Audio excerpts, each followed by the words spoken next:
Order! Order! You are an incorrigible delinquent at times. Behave yourself, man!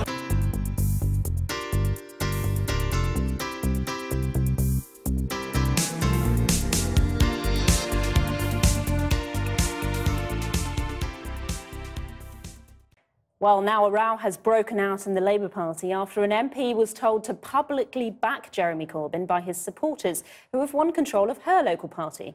Many MPs who took part in last summer's attempt to oust Mr Corbyn now fear that hard left activists could try to take over the running of their constituency parties, leading to deselection battles. Our political correspondent Michael Crick is in Westminster. Michael, what's going on?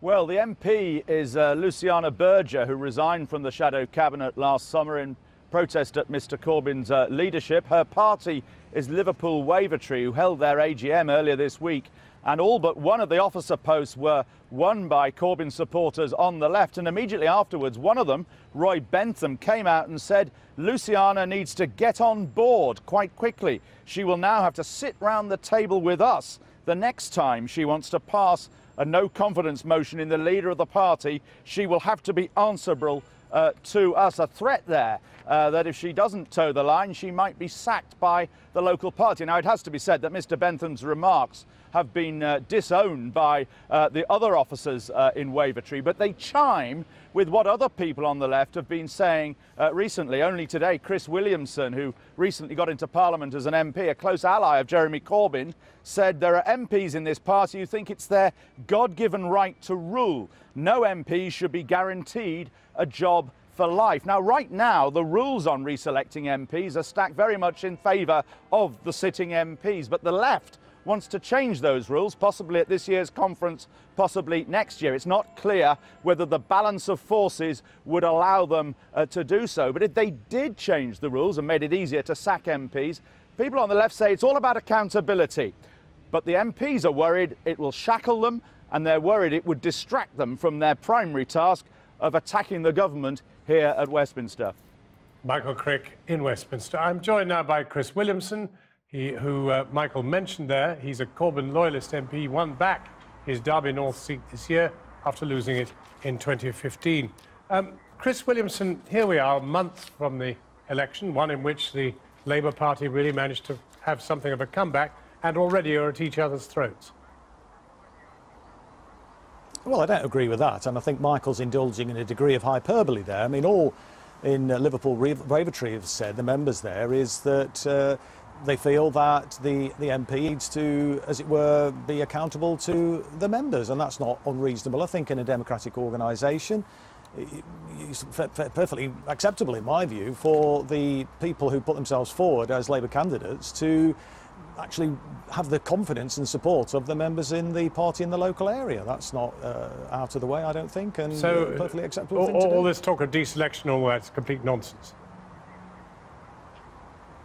Well, I'm not necessarily saying that. All I'm saying is that it's not unreasonable in a democratic organisation for the candidates who put themselves up for the Labour Party to have the confidence of and support of the members in the local area. And, you know, in any organisation, you expect people who are speaking on your behalf to actually represent the organisation that they are speaking for. So, you know, I don't think people, if they actually, you know, stand by the party and actually promote the party's aims and objectives, have anything to fear from this. But, democracy is a good thing, and surely we should embrace it. The difficulty is that, of course, the leader of the party himself has voted against the party over 600 times in the last 32 years.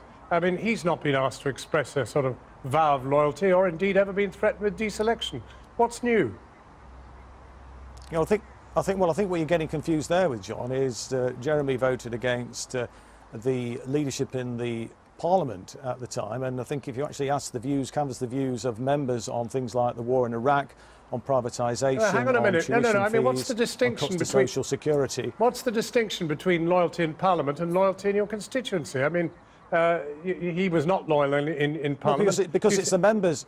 Yeah, but we happen to have. Of course he was. No, I don't disagree, John. He was. Carry on. No, I disagree, John. No, of course he was loyal. He was loyal to the party and loyalty to the party's values. He was disloyal to the cabinet always been on the right side of history, actually, over the last 30 years. He was disloyal to the leader. He was disloyal to the cabinet. Well, I mean, No, I think no. Look, I mean, I think this is a storm in a teacup, really, and I think people are trying to make something out of nothing. Jeremy was on the right side of history, and he actually voted in a way that most members of the Labour Party actually supported at the time. In those occasions when he voted against the leadership and things like tuition fees and the other things that I've mentioned. So let's be clear then. What the issue here, though, is, John, is about. Well, let's be clear. You really want... No, just saying what the issue here is about is having the support of the members. Yeah, you don't want any of this stuff of people voting with their consciences. You just want them to be enslaved to the membership. Is that right? No, not at all. No, that's not fair, John. This is all we're saying, I think, here is that people who put themselves forward as Labour candidates should have and enjoy the confidence of the members on whose behalf they are speaking. And look, the members in the constituency are the eyes and the ears of the party. They've got their ear to the ground, and they can feed back. And it's important. I think sometimes, when you're stuck in the rarefied world of Parliament, you can get a bit disconnected from the real world. OK, well, sadly, Chris Williamson, we've got to the end of our time, but thank you very much for joining us.